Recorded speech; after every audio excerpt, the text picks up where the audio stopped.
Subscribe now. Press the bell icon. Never miss an update. If you like videos, please like and share your friends and family. Good morning all. I am Mrunmayee Joshi. In today's English grammar session, let us look at conjunctions. This is part 2 of the previous lecture. नमस्कार, मी मृण्मयी जोशी बोलते आहे. आजच्या English grammar सेशनमध्ये आपण उभयान्वयी अव्यये परत एकदा बघणार आहोत. हा भाग 2 आहे त्याचा. In last session, we saw that conjunctions are joining words. We learned single word conjunctions. आपण मागच्या सेशनमध्ये कंजंक्शन्स म्हणजे काय हे पाहिलेलं होतं आणि सिंगल वर्ड कंजंक्शन्स हा एक प्रकार त्यातला पाहिलेला होता आणि त्याची उदाहरणं आपण काही काही पाहिली होती. And, or, but, because, since इत्यादी. आता या सेशनमध्ये आपण इतर 2 भाग बघणार आहोत कंजंक्शनचे. नाव let us understand compound conjunctions and correlative conjunctions. So, compound conjunctions. Compound conjunctions are made up of 2 or more words.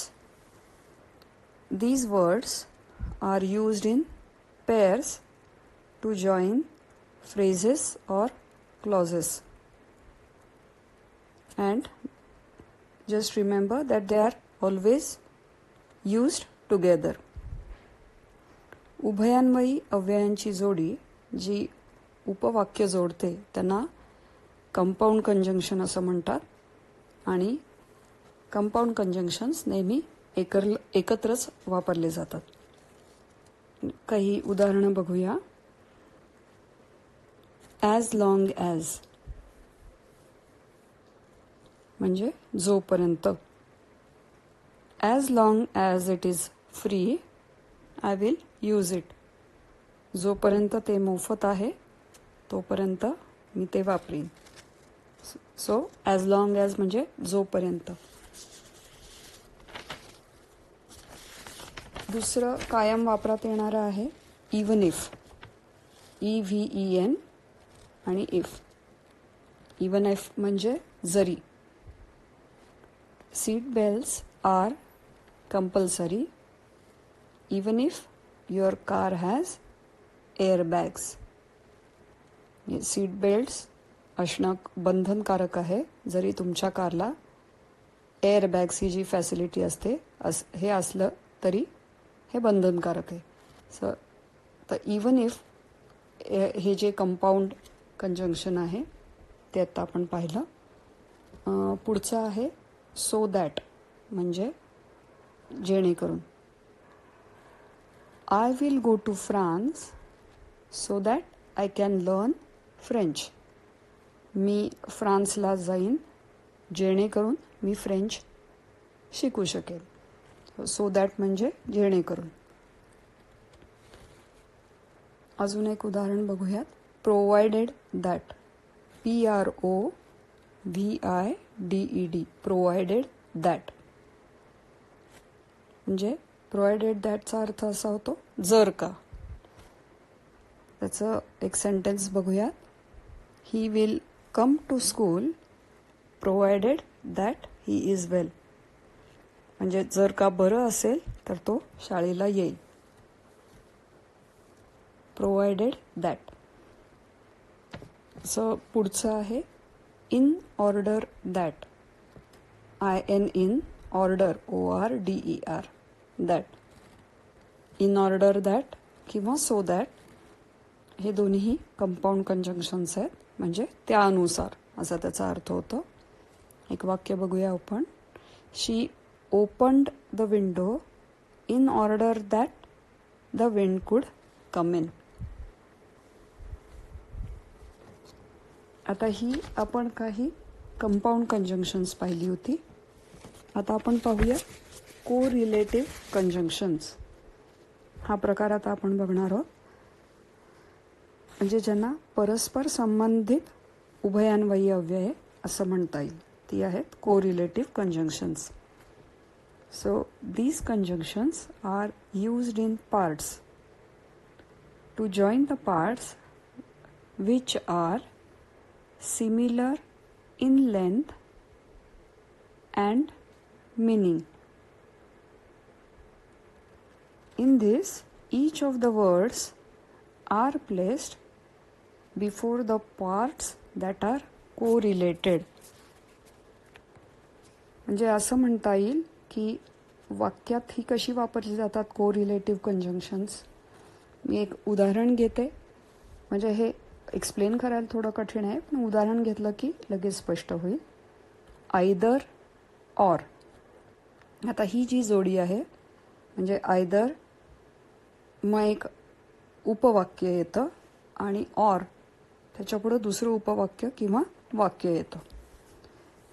Either म्हणजे EITHER उपवाक्य, ऑर आणि पुढचं उपवाक्य. म्हणजे हे किंवा ते अशा अर्थाने जेव्हा आपल्याला वापरायचं असतं तेव्हा आपण आयदर ऑर वापरतो. Let us see one example. You can eat either chapati or rice. म्हणजे तुम्ही चपाती खाऊ शकता किंवा भात खाऊ शकता.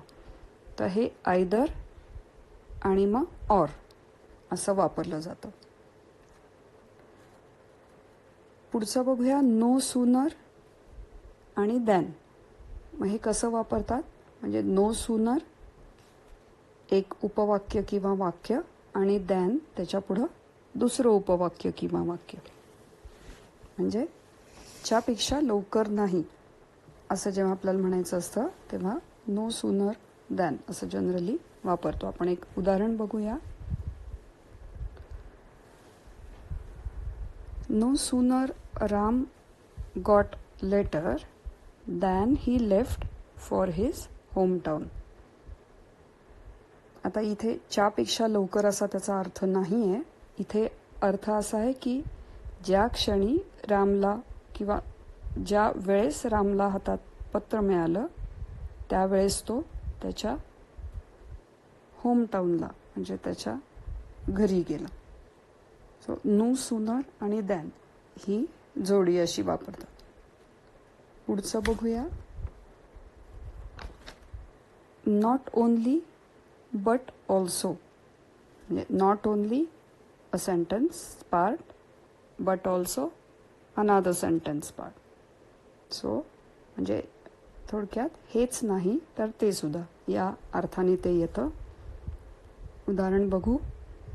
Not only the chief guest liked her performance, but he also liked her confidence. म्हणजे प्रमुख पाहुण्यांना तिचा परफॉर्मन्सच आवडला नाही तर तिचा आत्मविश्वास देखील आवडला. नॉट ओनली मग त्याच्या पुढे एक उपवाक्य आलं आणि मग बट ऑल्सो आणि पुढं दुसरं उपवाक्य आलं.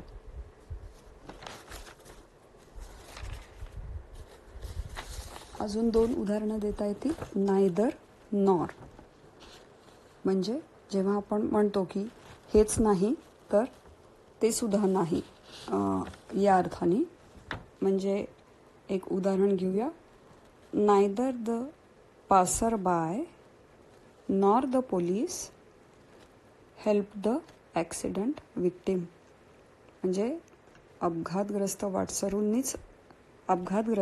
वाटसरूंनीच नाही तर पोलिसांनी देखील मदत केली नाही. नायदर एक उपवाक्य आलं आणि नॉर आणि त्याच्या पुढं दुसरं उपवाक्य आलं. एक शेवटचं उदाहरण बघूया. इफ आणि देन. म्हणजे if a sentence part and then another sentence. जर तर. If it rains heavily then the school will be closed. जर खूप पाऊस पडला तर शाळा बंद राहील.